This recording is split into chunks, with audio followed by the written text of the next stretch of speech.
ஆடிப்பூரம் என்பது அம்பாள் அவதரித்த நாள் என்று சொல்லப்படுகிறார்கள். ஆடிப்பூரம் என்பது ஆண்டாள் அவதரித்த நாளாகவும் அன்னை பராசக்தி அன்னை தோன்றிய நாளாகவும் சொல்லப்படுகிறது. பெரும்பாலும் பூரம் அப்படின்ற என்ன அப்படின்னு பார்த்தோம்னா, ஆடி மாதம் என்பது கடகம் மாதம் அப்படின்னு சொல்லுவாங்க. கடகம் அப்படின்னா சந்திரன், சந்திர பகவானுடைய ராசியினுடைய சொந்த வீடாக கடகராசியானது உள்ளது. பூர நட்சத்திரம் என்பது சிம்ம ராசியினுடைய, அதாவது பூரம் என்பது மகம், பூரம், உத்திரம், இந்த நட்சத்திரம் சிம்ம ராசிக்கு இருக்கக்கூடிய இதாக கருதப்படுகிறது. இந்த பூர நட்சத்திரம் யாருடைய அதிபதி அப்படின்னா சுக்கிர பகவானுடைய அதிபதியாக உள்ளது.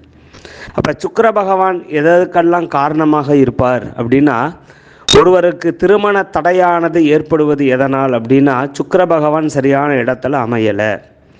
ஒருவர்களுக்கு தாம்பத்தியமானது சரியானதாக இல்லை அப்படின்னா சுக்கிர பகவானுடைய அனுகிரகம் இல்லை.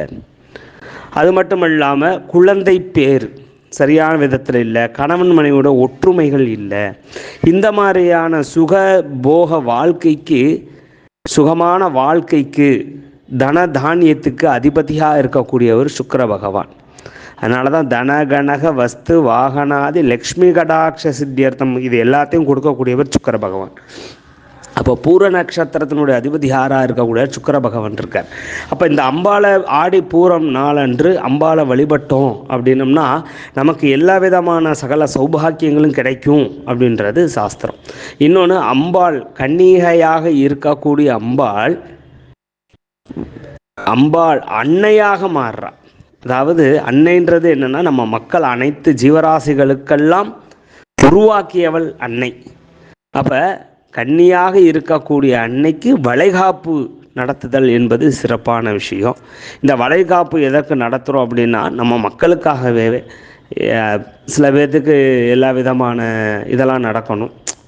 நம்ம எதற்காக இந்த பிறவி எடுத்தோம்?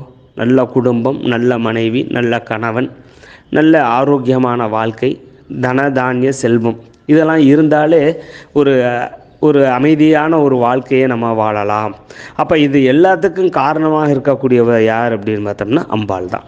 அப்போ இந்த ஆடிப்பூர திருநாளில் அம்பாளை வழிபடுமையானால் நமக்கு செல்வம் கிடைக்கும், பிள்ளை பேறு கிடைக்கும், கணவன் மனைவிடைய ஒற்றுமை இருக்கும், புதுமண தம்பதிகளுக்கு அந்யோன்யமானது ஏற்படும், தாம்பத்தியத்தில் அதிகமான ஒரு அன்பை காட்டக்கூடிய தன்மையை அம்பாள் கொடுப்பா அப்படின்றத இந்த ஆடிப்பூரத்தினுடைய தத்துவம். அதனால் அம்பாளுக்கு வளையல் காப்புகள் சாத்தி அன்னையை வழிபடுமையானால் நமக்கு எல்லா விதமான நன்மைகளும் கிடைக்கும்.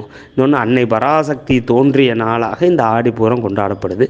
எனவே எல்லாரும் ஆடிப்பூர திருநாளில் அம்பாளை வழிபாடு செய்து அனைத்து விதமான சகல சௌபாக்கியங்களும் பெறுமாறு உங்களை வேண்டிக் கொள்கிறோம். நன்றி.